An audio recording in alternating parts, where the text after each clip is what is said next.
Thank you so much for joining us today. Welcome to Pivot and Thrive. I'm Carin McCarthy, founder of Vermont Collaborative Circle and the host of the Pivot and Thrive online community for business owners in Vermont.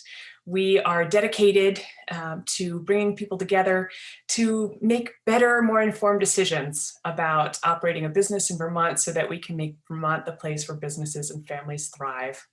We come together every week for events, for showcase opportunities, for learning, for connecting, and collaboration. We have new market opportunities that pop up all the time.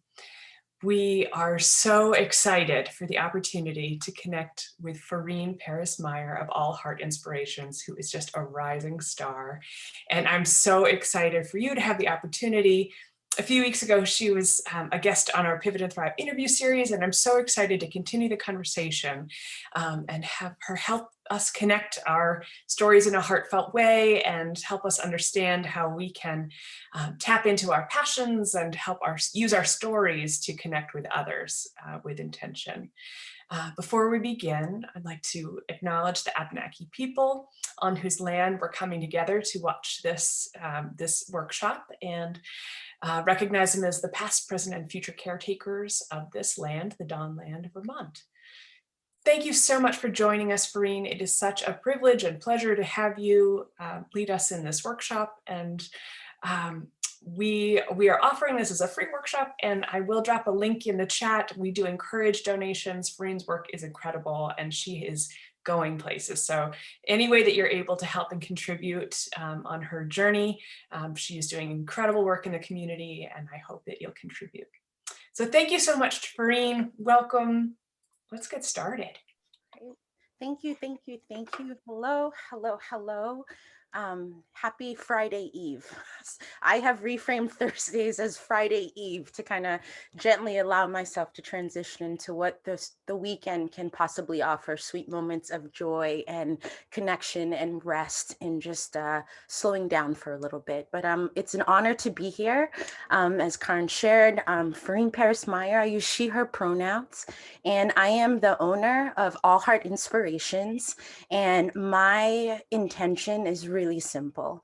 I use the power of storytelling to create heartfelt spaces through classes, workshops, community engagements, sometimes with culinary food, and really trying to honor a way of existing that is one of our oldest traditions and how narratives were passed down from our ancestors, oral storytelling, and wanting to honor that and really empowering each and every one of us to understand that we all have stories that are worthy of telling. And first and foremost, those stories are worthy of telling and unpacking for yourself. And as you do that inward work as a storyteller, hoping that you surround with folks then you can liberate those stories with and affirm you in those stories. And so in our space together, I will share 3 short narratives of how storytelling saved my life. And I will transition us through these narratives, and I just call them chapters. So I'll be like chapter 1, and there'll be a title to that chapter, and it will be an overarching theme of the narrative that I want to share. So without further ado, I invite all of us to take a moment and just ground yourself, get centered. When is the last time that you actually allowed yourself to take in a deep breath? A few deep breaths, right? Like breathing, giving your body and your temple the oxygen that it needs to exist. Because right now time is on our side. And once this workshop is over, we'll go back to what we were doing. But for this moment, I hope that you can gift yourselves to be present and engaged. Chapter 1, when your life purpose is revealed to you in the 6th grade. I often get asked, so Ferene, you're a storyteller. Like, how did this come to be? Where did this narrative come from? Have you always thought that this could be a way of existing for you? And after doing some deep reflection, I realized that my life calling that I'm doing in 2021 was started to get revealed to me when I was in the 6th grade. I was 11 years old. Mrs. Welch was my teacher. And I went to a Catholic school, and every month we would rotate which classroom was in charge of hosting the monthly mass for the school. So it was Mrs. Welch's class's turn. Sixth graders, you will take full lead with the readings and singing and so forth, and do this for our community. And Mrs. Welch wanted me to be the person to do the first reading. Now, I have never spoke in front of anyone publicly. I'm a pretty shy child, someone who is I don't know if I want to put my voice in the space. I'm usually the 10th person to eventually contribute to a conversation because I'm too busy overanalyzing how will come out my mouth and how people will receive it. And Mrs. Welch was like, Ferene, you got this, my love, you got this. And so I got my reading, and I practiced it every day. Morning before school, evening before bed, I would fall asleep reciting the words. I just felt it was all on me for this reading, and I did not want to mess it up, right? The sixth grade class had to look great. So we get to the mass, it's the big day, and the priest, invites the first reader to come up, and I step up to the podium. I look out at the crowd, and I say my reading from pure memory. I do not even look down at the pew. And then I confidently sit back down. And when the priest approaches the pew, the homily platform, he looks at me and he's like, I have never seen anyone in my life ever recite a piece of literature from memory, with passion, with soul. You have a gift, my child. I'm telling you this right now. And it was from that small moment that I started to invite myself to lean into something that was a gift of mine. My ability to share narratives with spirit and connection. I would soon become the person that was tapped to do speeches for the class. I am that friend who gets tapped to read at weddings or officiate. And it's something that I forgot for a while when I was in my higher ed journey for 15 years. And I think I really thought that is what I was meant to be. But what I realized is along that time in higher ed, I was that person who was always encouraging students or staff or faculty.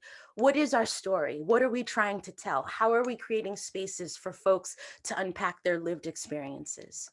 Another thing that also happened in sixth grade was I wanted a bike and I needed money for the bike, but my parents at the time couldn't afford it. So at recess, it was a popular time that we would want our candy fix, but we weren't allowed to leave school property to go to the store around the corner. So I came up with the idea that I would buy candy for 10 cents at the store, and then I'd sell it for $0.25 on the playground at recess. And so I had that narrative happening. And so it was like, oh, wow, I started my entrepreneurial journey when I was in the sixth grade. I assessed there was a demand. Students needed candy. We couldn't get it. I also needed a bike. And so I would make the labor much easier for everyone and bring the product to them. And so I share these stories because I haven't thought about them in a very, very long time. But when I was at a retreat 2 years ago, it was the Living Imperfectly retreat. And we were asked, what is something you did as a child that if you told someone today, they would look at you and say, of course you did that as a child. I see this in your present day self, ... So I'm at this Living Imperfectly retreat where we're doing soul searching about what we want our next chapter to be. And they present us with this question. And the first story that came to my mind was the fact that I was selling candy in sixth grade. And I was also memorizing readings and delivering them with such passion. And the woman looking at me says, so pretty much you've been an entrepreneur since you were 11. And I was like, who, me? And she goes, Ferene, you just said you were selling candy. Da, da, da. She's like, you've been an entrepreneur since you were 7, since you were in sixth grade. If you could pull off those types of things when you were in the sixth grade, there is nothing that can stop you in your present day self. You have degrees, you have community, you have networking, you have your natural gifts. If you can do that in sixth grade, with all the things you've acquired over time, what's stopping you now? So I asked that question of you. What is something that you did as a child that if you told someone now, they would say, of course you did that? And I'm wondering if you, from early parts of your life, have gotten revelations of things that are your natural gift and talents that the universe is inviting you to deeply connect to and make a change in the community through that. So something to reflect and think about. Chapter 2, storytelling is a source of healing. I am someone who has been very transparent that over the last couple of years of my life, I have navigated what it means to move through this world, navigating mental health, specifically around my depression and around my anxiety. And I don't think those identities necessarily started 4 years ago, but I think I finally gave them a space to be unpacked, named, and honored so that I could move through them. But I'm here to talk about storytelling as a source of healing. Because for the way that I feel that I have been able to so freely and abundantly exist, especially in this last year and a half, it all started with a storytelling class at the Flynn Theater. I am someone who often prior years ago, especially with my identity as a woman and my identity as a mom, how often does everybody come before me? The work came before me, the kids came before me, the neighbors came before me. Somebody in the grocery store would come before me because I saw the way they looked at the last package, right? Like, and then there was me. And I can say that when we're constantly doing that of ourselves, tending to everyone else, not putting our mask on first, we lose so much of who we are. And I realized that I would look in the mirror and I didn't even recognize the person that was looking back at me. She had my voice, like had my eyes, my distinguished fro that is under my hat. But her eyes were dark, they were lost. She wasn't there. She was like physically standing there, but her spirit and who she was non-existent. And I just didn't know her.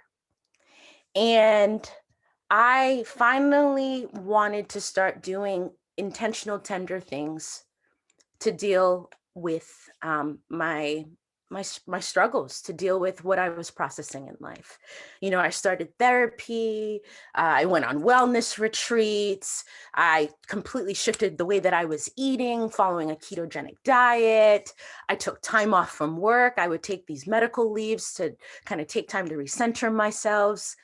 You know, and all of those things, they would help. They would give me a bandage fix or, you know, maybe like a few good weeks, but it wasn't long-term sustainable healing.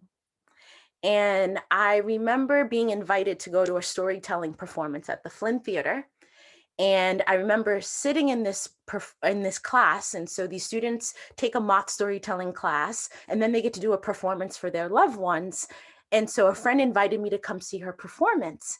And I remember being like, this is like amazing. This is like therapy. Like you took this class and you got to like unpack a story that was, you know, core to you. And then people listened to it and they affirmed it. And then you got to perform it and like, be like, this is like therapy. I was like, maybe this is something I'll do someday. Like, you know, if I can figure out the time for it. So fast forward, like maybe a half year later, a flyer comes home in the mail from the Flynn, and like there was a bunch of other spam mail with it. I'm getting ready to like just chuck it all in the recycling bin. And then the way that I dropped everything in the bin, the Flynn flyer fell on top. And then I just like, something called me to like pick it up. And so I picked it up and I'm just skimming the descriptions of different classes they're offering. And there's the description for the moth style storytelling class. Now, that particular time in my life, I was feeling very tender. Life was testing me. The University of Vermont was testing me. And so I felt this was a sign. And I saw the description for that class, and it reminded me of the performance that I went to for my friend Megan. And I asked myself, what would it look like if I could prioritize and find a way to make this class work into my schedule and financially? I emailed the Flynn staff member at the time, Sarah, and I literally sent her a whole paragraph about my life. Dear Sarah, my name is Ferene. The flyer came in the mail today. I think this is a sign. I've had a hard week as a mom. I feel like I never tend to myself. Blah, blah, blah. Sarah's probably on the other side, like, all you have to say is, hi, I'm interested, sign me up. And I'm like, like, it's just so hard for me to financially spend money on myself. If I could get like a partial or full scholarship, I feel like I could justify this expense. Sarah replies back, like not even within a day. Dear Ferene, like, thank you so much for your thoughts. Of course, full scholarship. There's an application, but you've literally given me everything that I need to know, like no further thing asked. Like, I hope you enjoyed the class. So I'm excited because I've done a thing. I've committed to something for myself, right? I'm going to take a class purely for me. I'm not there to entertain anybody. I'm here to tend to myself. This is awesome. So I go to take the class, and as each person is walking into the classroom, I have a moment. And this is a moment that is very familiar as a woman of color, in particular, living in very white spaces. I realize that I'm probably going to be the only person of color in the class. And I'm having a tender moment because some of the stories that I want to unpack has to do with a lot of the racial injustice and the racism and microaggressions that people like myself have been feeling at rapid, toxic speeds at the University of Vermont. So now I'm like, how am I supposed to unpack this in this class? Because I don't know if I can explain all the things that I'm feeling in order for folks to empathize and lean into what I need to talk about. And so we start the class, and Sue is like, all right, like storytelling is supposed to be something that moves us. It's supposed to be powerful. It's supposed to be vulnerable. And I'm like, I don't know if I can be vulnerable with this particular group about these particular stories, at least not in this moment. It feels so raw for me, and I don't even know where to start. And Sue has a prompted question that invites everyone to like share your name and what's something that we should know about you. What would be important for this class to like know about you? Like, tell us in a quick little story. And I'm like, well, shit, how am I supposed to explain what it means to be Black and a woman? And like, I don't know. Like, I'm like, how do I do that in 5 minutes? Like, I'm freaking out, right? Like, because here's my head game. My head game is I don't want to come off as the angry Black woman. I don't want to come off as the person who's going to be crying. And I don't need people to feel bad for me because that's not what this is about. I don't want to educate people at my expense. Like, this is my whole head game. And I'm just like, I literally came here just to take a class. Like everybody else, I just wanted to take a class. And now I don't even know if I'm going to come back next week because I don't know if this fits, I don't know. Thank God Sue and the person that she is and the way that she moved us through that first class made things very clear that I knew that she is someone that would be an ally or an advocate if something ever came up, just by statements she made from the get-go about stories. I respect everybody, your story, but if your story is not helping us move forward as a group, it is not welcome here. Like, just some clear things that without her saying, Ferene, I got you, I felt, Ferene, I got you, right? Like, just simply by what she was naming about where she stood and what it means to not tolerate particular ways of existing in this class. And then also through some of the stories that she was sharing, I could pick up that she maybe had some marginalized identities that we could relate to. And so some of those things is you might be white and I might be Black, but due to some of the lived experiences you're sharing, I feel like there are ways that we're going to find connection. We can empathize what it's felt like to be othered or to be dismissed or to live in fear.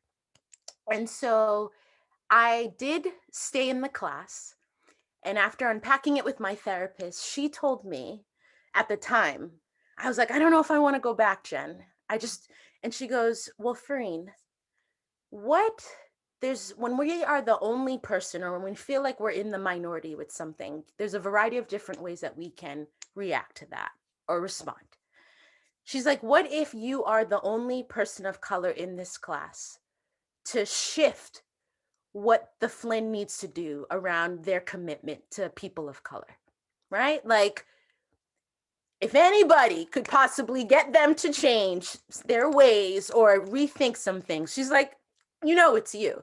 I go, I know, but why is this? This is my narrative. Why is it that like, I'm like the one person, and because like, I gotta be the person to go like help fix it. And she goes, I know, right? She's like, I know. And it's not that you have to do that, right? Like it's your choice. But what would that look like? Just let's talk it out. And I was like, well, I already have ideas. I was like, this is what the class would be called. I just feel like it would be so powerful to do affinity storytelling. Like, what does it look like if people come together, all rallied around one salient identity, so that they know, however they speak about that identity, this is a group that will affirm it, believe it, not question it. I'm like, that would be just like amazing, and they could find like an amazing person of color to teach that class. So it's a class for us and by us. She goes, well, I feel like if you ever want to unpack that, you will find the right person who will listen, and hopefully they will be on the right side of this to make this happen. So after taking my class with Sue, I did reach out to her and I said, I'd love to connect and talk. I had a good experience in the class, but there are some things that came up for me as a woman of color, and I'd love to unpack them with you. She was very open, and we met at August 1st, and we talked about what our experiences were. And by the time we were done conversating, she expressed that she would go back to the Flynn and advocate on our behalf the value of possibly having a person of color storytelling class. And she also shared if they weren't going to be on board, we would find somebody else to collaborate with, because this will happen. And she goes, and you will be teaching it. I go, I'll be doing what? And she goes, and you will be teaching it if it happens. I go, yeah, but I'm not like a teacher. Like I was just like coming to like learn how to tell a story. And she's like, no, you have these talents, Ferene. Like that's nothing. You got this. And I think this would be a great opportunity if it's something that you'd like to entertain. Well, then fast forward, Sue's like, the Flynn's on board. They want to bring you on to co-teach. I'll start off with you, but I will do whatever you need me to do. I can do it from the sidelines. You just let me know. I taught that first class in October of 2019. And that was the last time that I had a serious mental breakdown. And I had to take time off from work. My depression was spiking. I actually had to start antidepressants because it was so bad. And I had to start a new therapist. So I started a new therapist and I started teaching this class around the same month. That class was 90 minutes, that first class. I felt more joy, fulfillment, feeling seen, empowered, lightened up in 90 minutes teaching that class that week than I had felt in a very long time. I had my outlet. I had my North Star. I literally decided that I was going to leave my job at the University of Vermont. I did not know what my end goal was. I did not know what my destiny was going to be, but I knew it had something to do with storytelling. And I knew that I could finally align myself with work that was healing and aligned with my core values, and made a difference in my community, made a difference for me. And that is how storytelling saved my life. It is how I'm able to exist with the spirit that I have now, that I move through the world.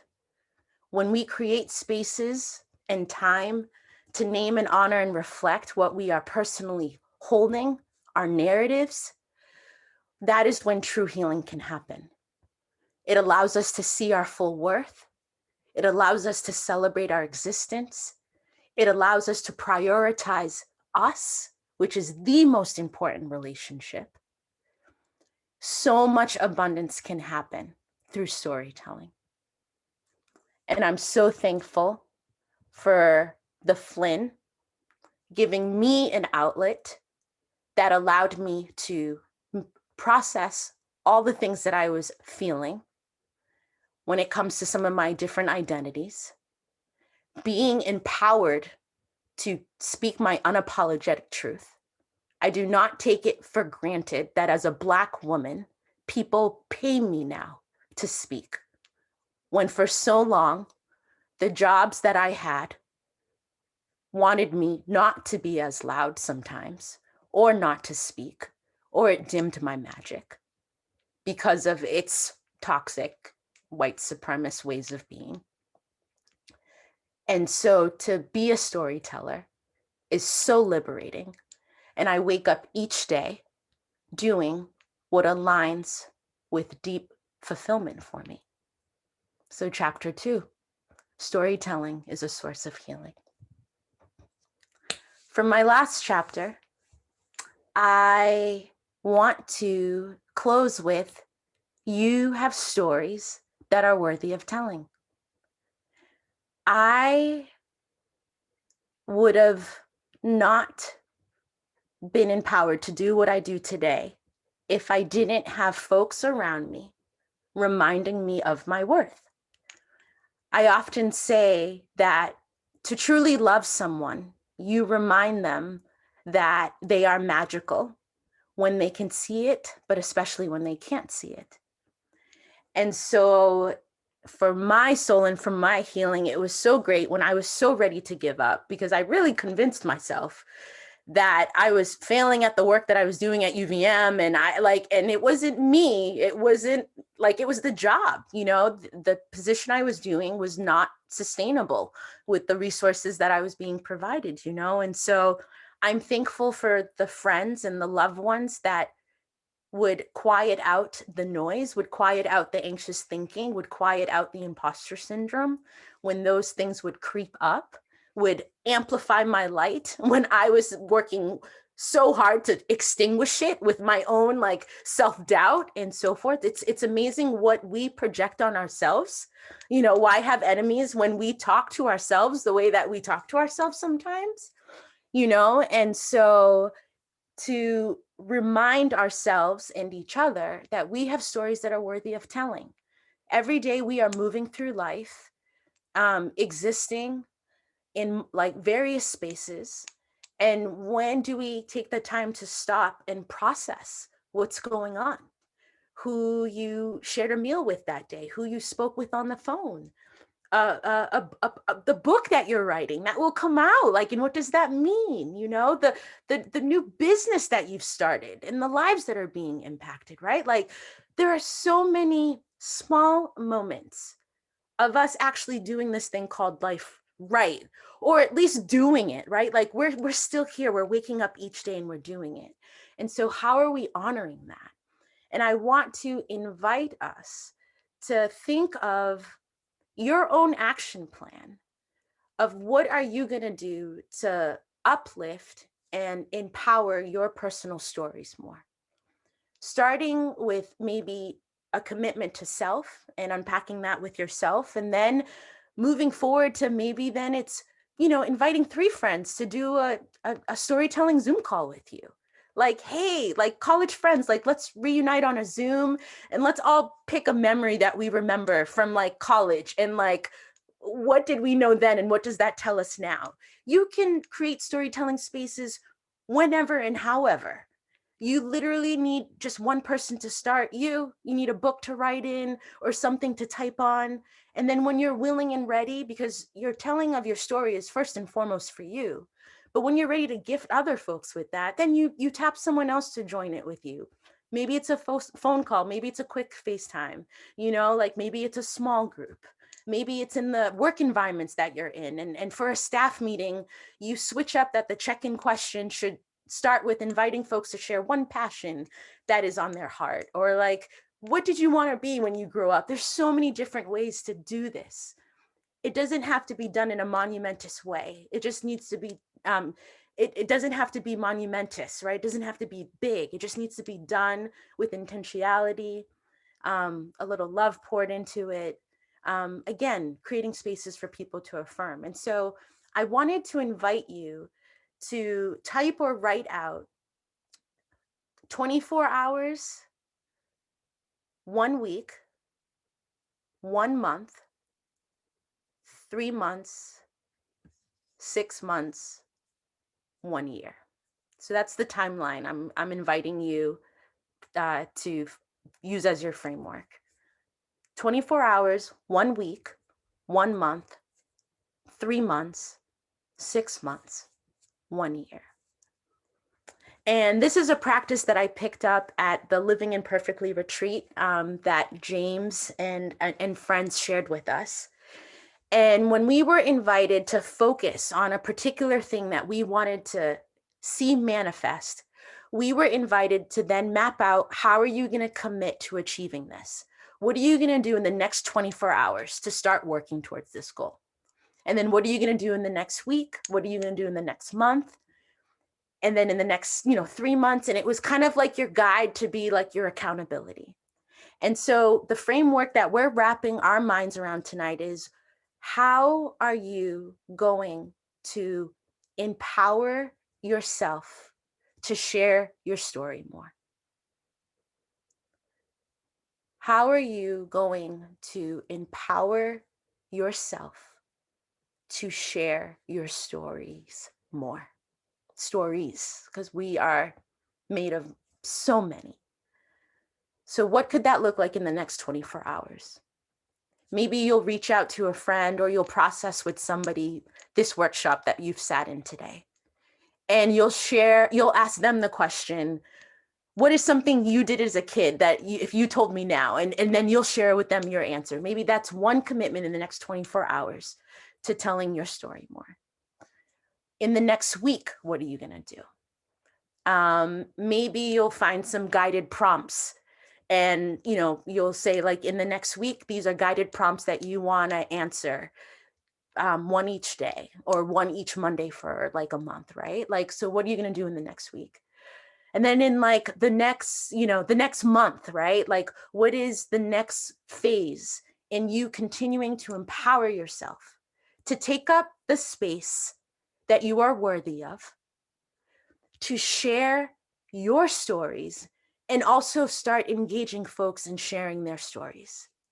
Storytelling always has 2 rules. There's a storyteller, and then there's the receiver.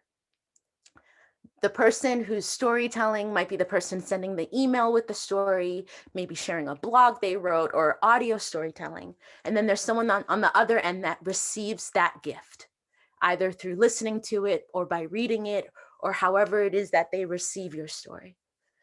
And then 6 months and so on. So this is not something for you to fully write out while we're on this time together, but I give you that, and it's a great form of practice to apply to anything.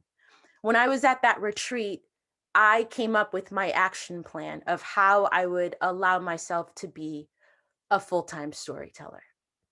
And I told myself, this is what you're going to do in the next 24 months. This is what you're going to do in the next 24 hours. This is what you're going to do in the next week. This is what you're going to do in the next 3 months. Officially resigning from UVM, letting people know at the Flynn, like, by any chance, if something opens up here, I would love to work with y'all. Or just letting people know, like, I'm leaving the University of Vermont. I'm going to be looking for cool collaborations. This is what I think is important. Who are my allies in the community? Who can I collaborate with? All of that was kind of mapped out, and being able to go back to it from time and time again to just see how I was doing, to remind me of my purpose, to remind me of the light, even though at times it felt very dim, especially when that pandemic started. Am I wild to leave a full-time job with benefits to start a storytelling business when nobody can see each other? Like, how does that even exist? But I had my list. I had my action plan. I told myself that in a year, I would be doing this, fully anchored in this kind of work, working for myself, not owned by anybody. So I kept focused on the light ahead, and it got brighter and brighter and brighter. And here I am today, owner of All Heart Inspirations, collaborating with businesses and nonprofits and colleges locally and beyond. I was just with the school in California last week. Continuing to work on empowering my voice because it deserves the space to be listened to and to take up space, because stories are important. The stories that we have are worthy of telling. And I'm doing that. And I hope that you will continue to find ways where you are liberating your stories and inviting folks to do the same. Because it's a give and take. It's a receive and it's a give out. And you have to find a beautiful balance with that for it to really collectively connect one of us. And I do believe that storytelling will continue to heal some of these harms that we're dealing with right now, right? Like folks not feeling seen, some of the racism, the microaggressions, the inequity with systems and all of that stuff. If we really took the time to know one another, to know what we were holding, to know what not only our joys are, but our fears, all of it, how could you not want to tenderly be in that with that person and have an empathetic heart? But we don't necessarily do that. We kind of might tend to just ourselves or our small intimate group, but to our left, to our right, our neighbors, so many folks around us are here. And I think a lot of us are hurting. I'm hurting even in this moment with, I wear bright colors to help, manage the hurt, but I too, I'm hurting.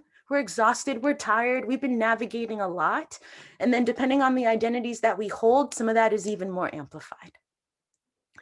But I truly believe once you truly see someone, you can't unsee their lived experiences, and you only want to more tenderly understand them and lean into it with them. And then they'll do the same. Reciprocity.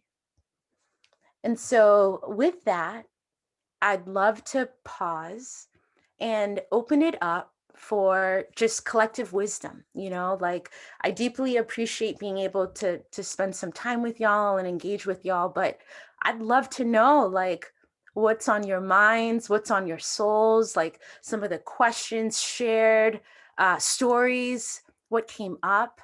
And I'd love to put other voices into the space because we all have wisdom worth sharing that can feed our collective souls. So I invite us to all be storytellers, and I'm just curious what's on folks' mind. And you can simply unmute yourself, and that's our visual to let us know that you're speaking.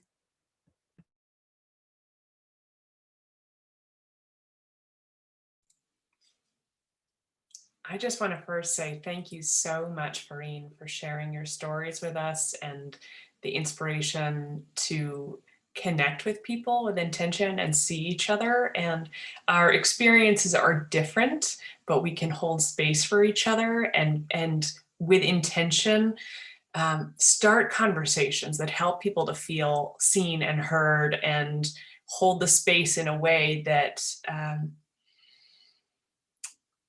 lets people know we value and care about them, because community is so powerful and we couldn't do it alone. So, just your reflections on your life, it was so fun to hear how you tied those experiences to your sense of purpose, and the gifts of what you're doing now, I think, help people to see their own purpose in a new way. And so I'm just so excited for the seeds of potential that you're sowing with your work in the community and in people, and the ideas that we hold for what's possible for ourselves.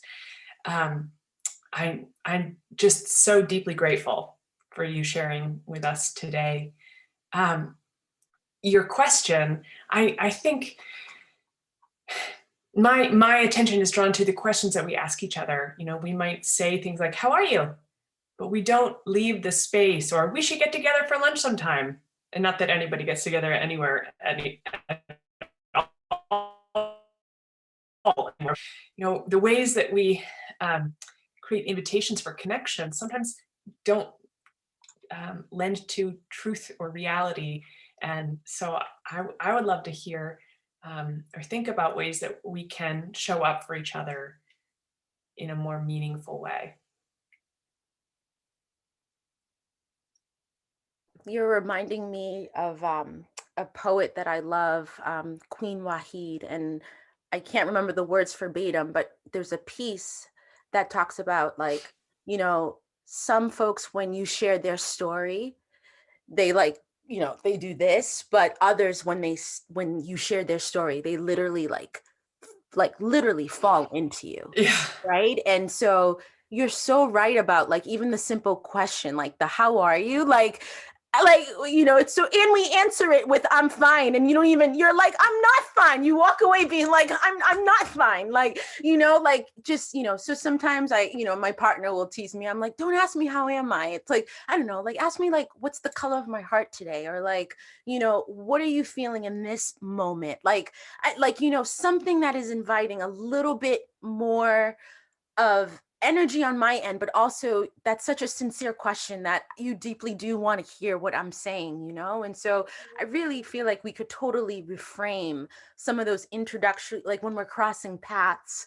And I'm blanking on the African culture, but I took a storytelling workshop that talked about, in this particular community, the way when they see each other, the phrase that they all say to each other is literally a check-in, like, are you good? Because if you're not, I'm not moving on until you're good.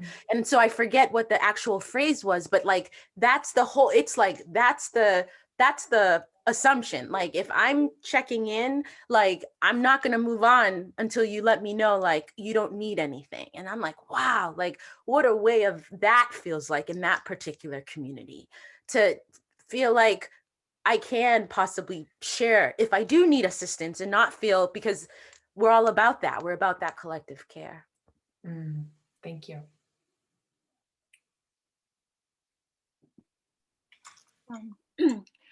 Verene, thank you so much for sharing your stories. I so enjoy listening to you. I love how you said that in storytelling is like a two-part player. There's the storyteller and the listener, and I just love being the listener.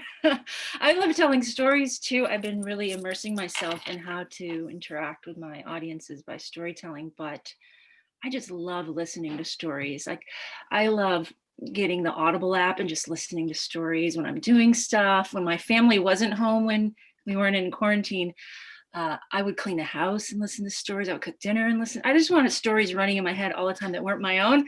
So I just love, love, love listening to you share your stories.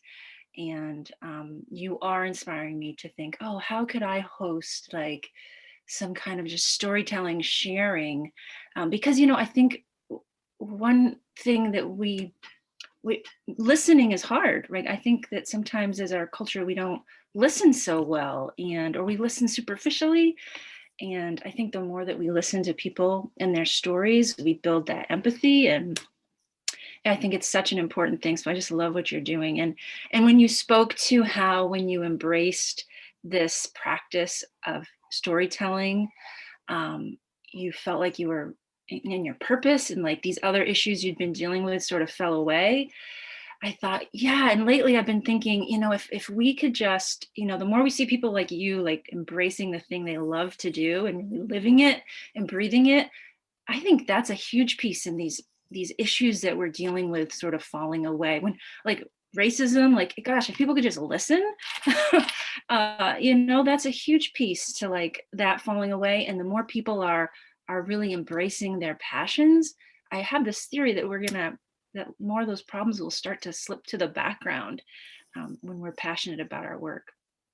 So just thank you so much for being here. And I might have to leave a little early. I wanted to let you know that. I'm not happy that I have to do that, but I did want to say that. So thank you so much. And thank you, Carin, for hosting.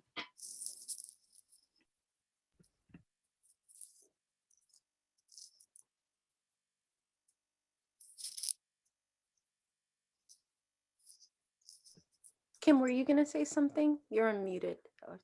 Yeah, thank you. Thank you, Karin, for drawing us all together. And Ferene, you're just opening my heart up like you can't believe. It's been great. It's been really wonderful just to hear your story. Didn't expect this. I didn't expect myself to do this. So now I'm going to be quiet for a minute. And maybe I'll hop back on in a second. Good. I know. I mean, like it really like moving through this world with like an open heart and like just allowing ourselves to like lean into like it's I mean, storytelling, it is powerful. Like that's why I love it. It's powerful for all the different feelings that come with it as well. And so uh I was going to say before Kim spoke that, so the BIPOC storytelling class that I started teaching at the Flynn, um, we would teach the class for a few weeks and then my students would do a BIPOC story slam. And so the last event to happen at the Flynn before the pandemic shut everything down was the BIPOC story slam. On March 10th, right? Like that was the last, and then 2 days later, like everything just shifted. And I heard about it. Yeah. I just didn't, I had no idea, right? Like that night, we were like leaving that night, like all these different BIPOC folks liberated their stories on stage. Like I was like, and Sarah's like, Ferene, can you teach this summer? I'm like, yeah, I'm gonna teach this summer. Like I was like, woohoo! Like we were, and then the world like shut down, right? And it's just like, whenever I need to return back to a happy place of like, that's my last, like one of my core memories of before everything went a different way of existing. Remember that night we like took the stage and people's voices, and I was remembering that because what you were saying, Angie, about around racism, like it was so nice for my students who are BIPOC to unpack their narratives with each other in affinity space, so that by the time they got to the performance, like there was no labor on their end to feel like they were teaching people, because at this point the audience could just like simply like receive it, and they were doing it for themselves first and foremost. So there is a way to like kind of use storytelling and do some amazing healing work in that way. Like, some people want to be anti-racist through literature that they're reading or kind of protesting. But I also think there's different lanes to do that. And I think storytelling and anti-racist work, wow, like it will involve folks to truly, really be vulnerable. And what does that look like? There's a lot of community guidelines that would have to go in place, but what a space that could be if people could share some of these lived experiences and what it's meant like to exist with the identities that they hold in moving through the world. So yeah. Anyways, go ahead, Kim. I'm just having 50 different thoughts at the same time. And I can't help but, well, I live with Steve MacQueen, right?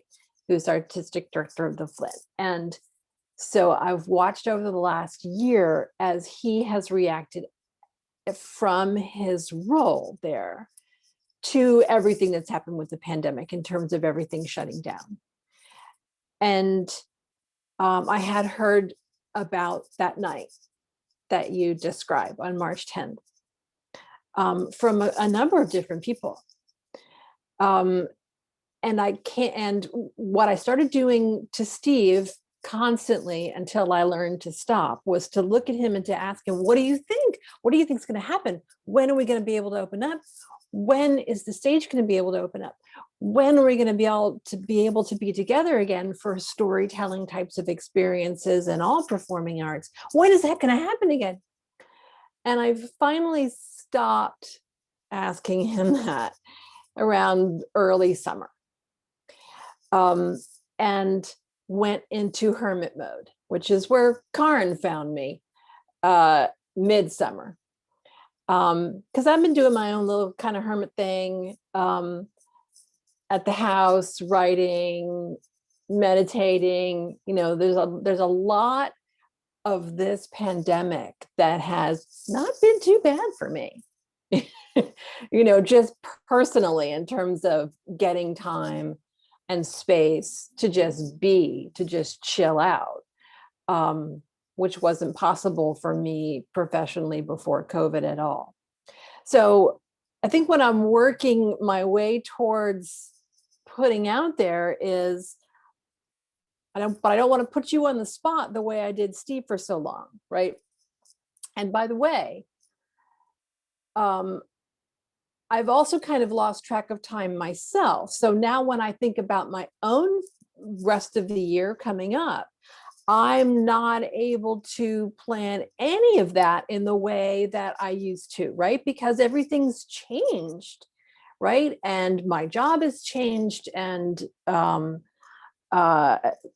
right. So the way I'm experiencing that right now, this sort of opening up to 2021, I spent so many months watching Steve. Okay, when's he going to go back to work? When's the stage going to open up? And he got into the habit of saying out loud a little bit about what he thought might start to happen in like mid-fall. He started to say, okay, I can kind of see where this is all going. And even as I paid such close attention to all that in terms of planning, he got up on Monday morning this week and without any fanfare at all, just went to the office. He hadn't been to the office since last March. All of a sudden on Monday, he's back, right? So I say that to say, I also have lost track of time completely. With the backdrop of all that, how are you thinking about time for your new business in 2021? Is there a time that you feel like we might be all able to be together again? Or am I just belaboring the point again, like I did with Steve for so many months? And now I'll mute myself. Oh, I hope so.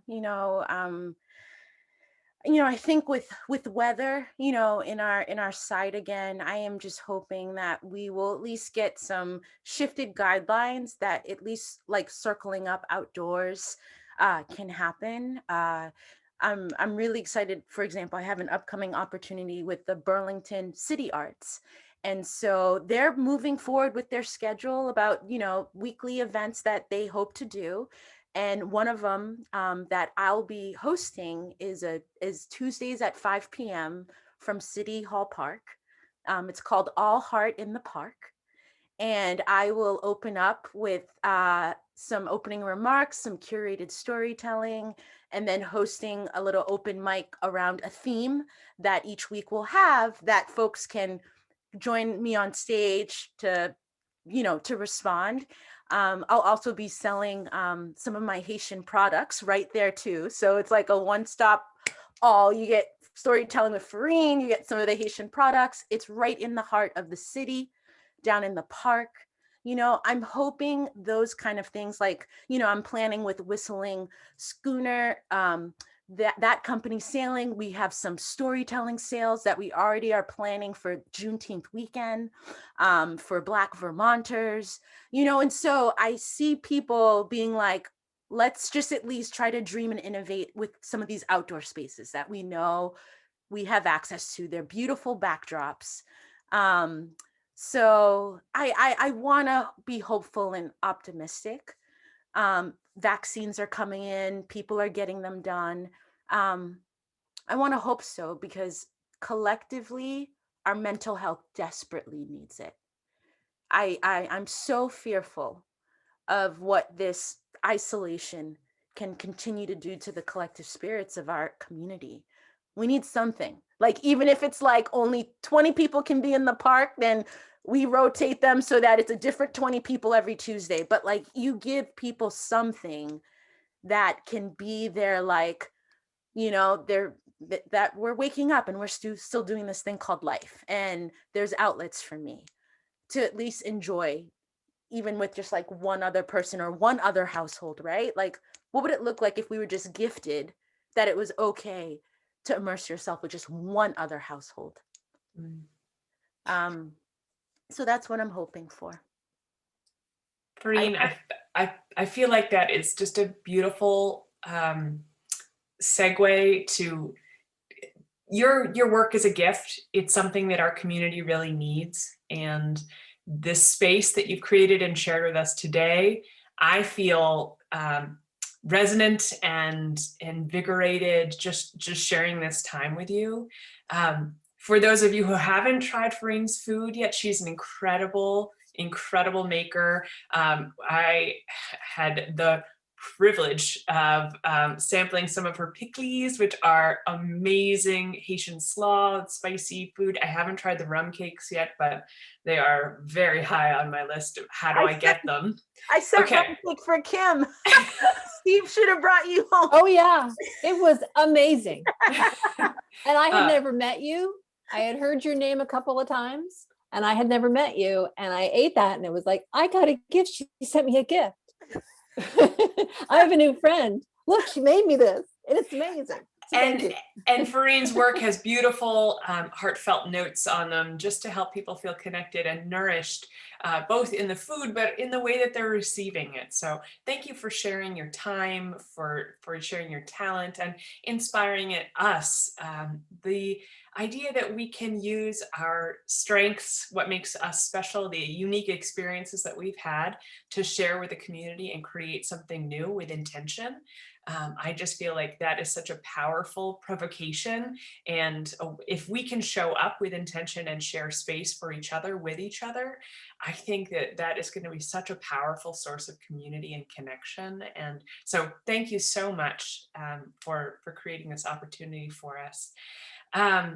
I am just, it's been a gift to do this work of bringing people together for our Pivot and Thrive community, for the opportunity to connect with Vermont business owners who are trying to have an impact, to make a positive mark on the community and create spaces where people can thrive and feel seen and use their talents to make a difference in the world. And so thank you for sharing with us today and helping to continue that.